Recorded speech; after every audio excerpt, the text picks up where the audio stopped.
Chinese রেস্টুরেন্টে খুবই জনপ্রিয় একটা আইটেম থাই স্যুপ। আর এই থাই স্যুপটা রেস্টুরেন্টে কিভাবে করে থাকি আপনাদেরকে একেবারে সহজভাবে সহজ পদ্ধতিতে রেসিপিটা দেখানোর চেষ্টা করব।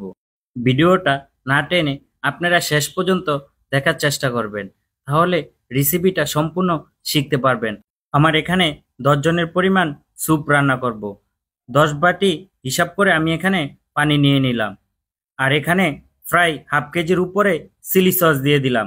এখন দিয়ে দিলাম থাই পাতা আর থাই আদা।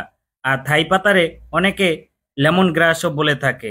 তারপরে সাথে সাথে একটু লাল মরিচ দিয়ে দিলাম, মানে কাঁচার ভিতরে লাল থাকে এই মরিচটা দিয়ে দিলাম।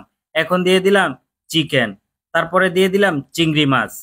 আপনারা চাইলে চিংড়ি মাছ অথবা চিকেন দিয়েও করতে পারেন। পাশাপাশি আপনারা এখানে মাশরুমটাও অ্যাড করে দিতে পারেন।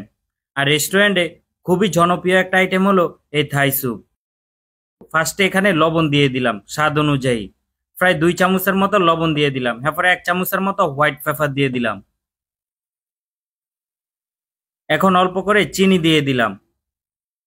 চিনিটা একটু হালকা পরিমাণটা বাড়তেও দিতে পারেন, কারণ এই স্যুপটা একটু টক লাগবে, ঝাল লাগবে, মিষ্টি লাগবে। আর এখানে আমার প্রায় 10টা কুসুম আছে, মানে ডিমের কুসুম নিয়ে নিলাম। ডিমের লালাটা ফালে দিয়ে আমি এখানে কুসুমটা সুন্দর করে উঠিয়ে নিয়েছি। এখন এটাকে কর্নফ্লাওয়ার দিয়ে অল্প একটু পানি দিয়ে ভালো করে মিক্স করে নিব। আপনারা সবসময় হাঁসের ডিমটা নেওয়ার চেষ্টা করবেন। হাঁসের ডিমের স্যুপটা খুবই সুন্দর একটা কালার চলে আসে, কারণ হাঁসের ডিমের কুসুমটা কালারটা খুবই সুন্দর, মানে লালসা লালসা কালার। সেই জন্যে থাই স্যুপের কালারটাও খুবই সুন্দর চলে আসে। আমার এখানে মুরগির ডিম নিয়েছি। আর স্যুপটা আপনি যতক্ষণ পর্যন্ত রান্না করতে থাকবেন, তারপরে আস্তে আস্তে দেখবেন স্যুপের কালারটা পরিবর্তন হতে থাকবে। আর থাই স্যুপ অনেকক্ষণ পর্যন্ত কিন্তু রান্না করতে হয়, কারণ থাই স্যুপ অনেকক্ষণ ধরে যদি রান্না করেন, তারপরে থাই স্যুপের কালারটা খুবই সুন্দর চলে আসে।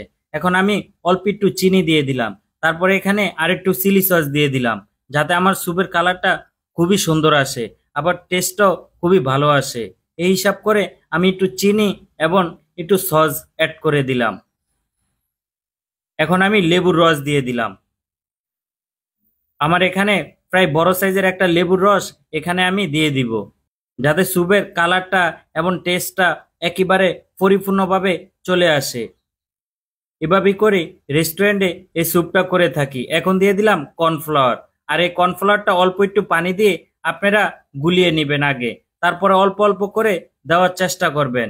তখন দেখবেন স্যুপটা একেবারে ঘন হয়ে যাবে। এখন আমি অল্প একটু বাটার দিয়ে দিলাম, তারপরে এখানে ধনিয়া পাতা অ্যাড করে দিলাম, যাতে সুন্দর একটা ফ্লেভার চলে আসে। এভাবে করে রেস্টুরেন্টে এই থাই স্যুপটা সহজেই করে থাকি। আমার ভিডিওটা ভালো লাগলে অবশ্যই একটু লাইক কমেন্ট শেয়ার করে দিবেন। সবাই ভালো থাকবেন। আল্লাহ হাফেজ।